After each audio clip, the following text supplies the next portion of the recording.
semuanya, perkenalkan nama aku Gracia Octavianti Tampubola dengan NPM 245 1125. Perkenalkan, nama saya Absasi Ratu Davilia dengan NPM 2451066. Saya akan menjelaskan 3 materi.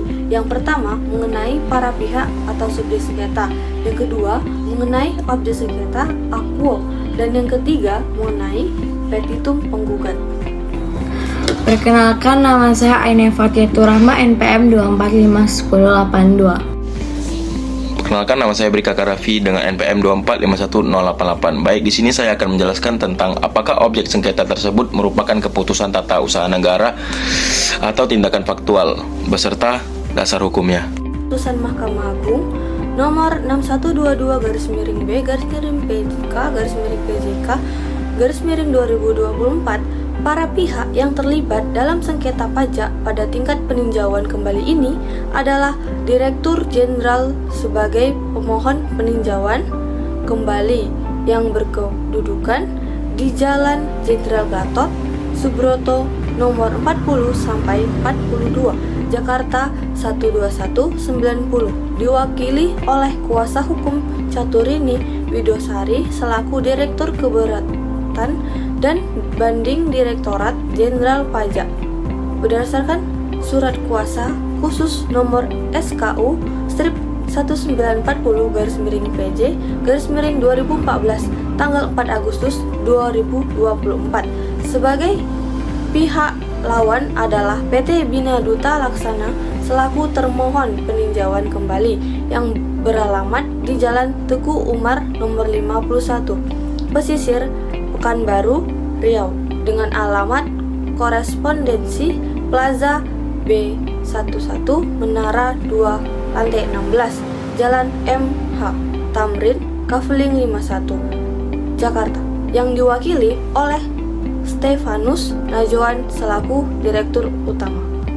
Objek sengketa dalam perkara AQO adalah koreksi dasar pengenaan pajak penghasilan pasal 26 sebesar Rp7.179.390.000 untuk masa pajak Januari sampai dengan Desember 2008. Sengketa ini bermula dari surat ketetapan pajak kurang bayar pajak penghasilan pasal 26 nomor 0006-204-08-218-11 tanggal 6 Juli 2011 yang kemudian menjadi dasar keputusan Direktur Jenderal Pajak nomor KEP strip 846-WPJ 02-2012 tanggal 14 Agustus 2012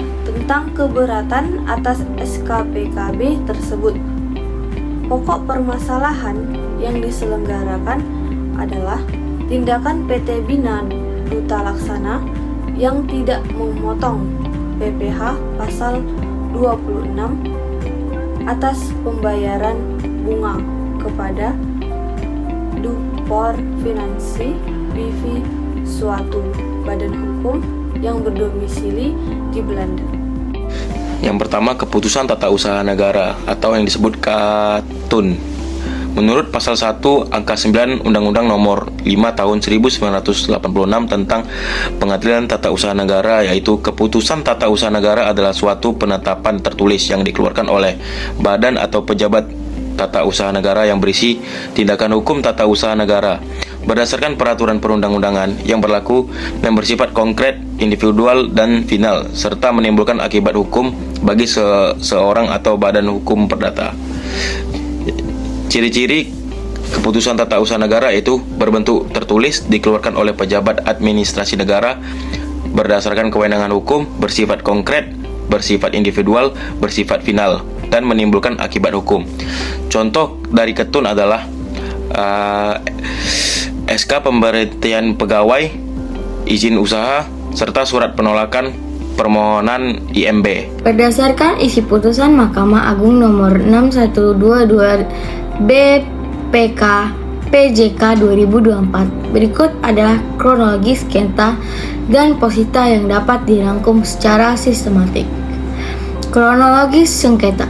Yang pertama, objek sengketa koreksi pajak penghasilan pasal 26 tahun pajak 2008 sebesar 7.179.390 juta yang dikenakan oleh Direktorat Jenderal Pajak atau DJP kepada PT Bina Duta Laksana.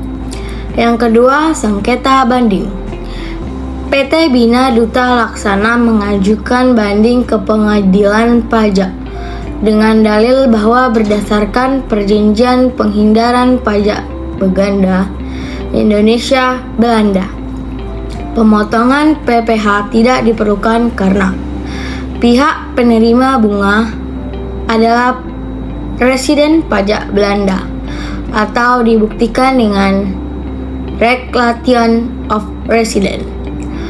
Pinjaman berdurasi lebih dari 2 tahun sehingga memenuhi kriteria pengecualian pajak sesuai P3B.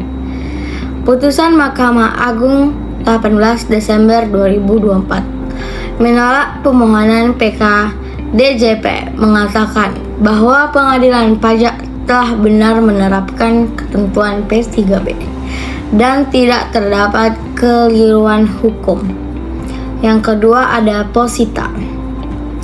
Dalil hukum dan fakta oleh PT Bina Duta Laksana atau termohon PK. Yang pertama ada hubungan hukum antara PT Bina Duta Laksana dengan Dupor Finansi BV berupa perjanjian pinjaman uang jangka panjang atau 5 tahun lamanya. 2. Pembayaran bunga kepada Dupor Finance BV tidak dikenakan PPh pasal 26 karena bunga dibayarkan kepada entitas yang berdomisili di Belanda terbukti dengan Declaration of Residence. Transaksi memenuhi ketentuan pasal 11 ayat 4 P3B Indonesia Belanda, yaitu pinjaman jangka waktu lebih dari 2 tahun diberikan oleh residen Belanda. Yang ketiga, penerapan hukum oleh DJP dinilai keliru karena mengabaikan ketentuan P3B yang mengikat kedua negara. Yang keempat, pengadilan pajak telah benar dalam menilai bahwa PT Bina Duta Laksana tidak berkewajiban memotong PPh 26 sehingga koreksi oleh DJP tidak sah.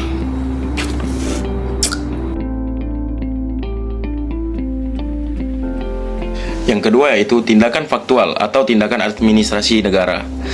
Secara doktrial dan berdasarkan perkembangan hukum, tindakan faktual adalah perbuatan nyata atau non-keputusan yang dilakukan oleh pejabat atau badan pemerintahan dalam menjalankan fungsi administrasi. Tidak berbentuk keputusan tertulis tetapi dapat berdampak hukum bagi masyarakat. Contohnya adalah penggusuran bangunan tanpa surat keputusan, penyegelan tempat usaha tanpa dasar hukum tertulis, dan penangkapan oleh Satpol PP tanpa prosedur. Dasar hukum pengujian tindakan faktual yaitu Putusan Mahkamah Konstitusi nomor 37 per Aturan Undang-Undang nomor 9 tahun 2011 yang memperluas objek sengketa Pengadilan Tata Usaha Negara menjadi tidak hanya keputusan tertulis, tetapi juga tidak tindakan faktual pejabat atau badan pemerintahan yang merugikan hak warga negara. Undang-Undang nomor 30 tahun 2014 tentang administrasi pemerintahan, Undang-Undang AP pasal 1 angka 9 dan nomor 10 membedakan keputusan administratif dan tindakan administratif. Bagaimana cara menentukan objek sengketa keputusan tata usaha negara dan tindakan faktual melalui kriteria tersebut? Yang pertama, bentuk. Keputusan tata usaha negara berbentuk tertulis, sedangkan tindakan faktual itu tidak tertulis. Mulai dari sifatnya, kalau keputusan tata usaha negara itu ya final dan menimbulkan akibat hukum. Kalau tindakan faktual yaitu bisa langsung berdampak tanpa surat keputusan. Contohnya keputusan tata usaha negara yaitu surat izin keputusan, surat keterangan pemberhentian. Kalau tindakan faktual yaitu penggusuran, penyitaan barang serta penyegelan. Apakah bisa digugat ke PT UN? keputusan tata usaha negara yaitu bisa, dan tindakan faktual yaitu bisa juga. Petitum yang dilakukan yaitu mengabulkan permohonan peninjauan kembali, membatalkan putusan pengadilan pajak nomor PUT.519/PP/M/15/2014 dengan mengadil sendiri, yaitu menolak banding PT Bina Duta Laksana, menyatakan keputusan Dirjen Pajak sah dan berkekuatan hukum, menghukum PT Bina Duta Laksana bayar biaya perkara, dan hasil Mahkamah Agung menolak seluruh petitum dan menghukum Dirjen Pajak bayar biaya sebesar Rp2.500.000. Dari keterangan tersebut, maka bisa disimpulkan yaitu jika objek sengketa berupa surat keputusan yang tertulis dan memenuhi unsur konkret, individual, final, dan menimbulkan akibat hukum, yaitu termasuk keputusan tata usaha negara. Kalau jika objek sengketa berupa tindakan nyata tanpa surat keputusan tapi dilakukan oleh pejabat dan menimbulkan kerugian, yaitu termasuk tindakan faktual administratif. Sekian. Kaidah hukum administrasi negara yang ditemukan. 1. Prinsip legalitas dalam keputusan administrasi pajak.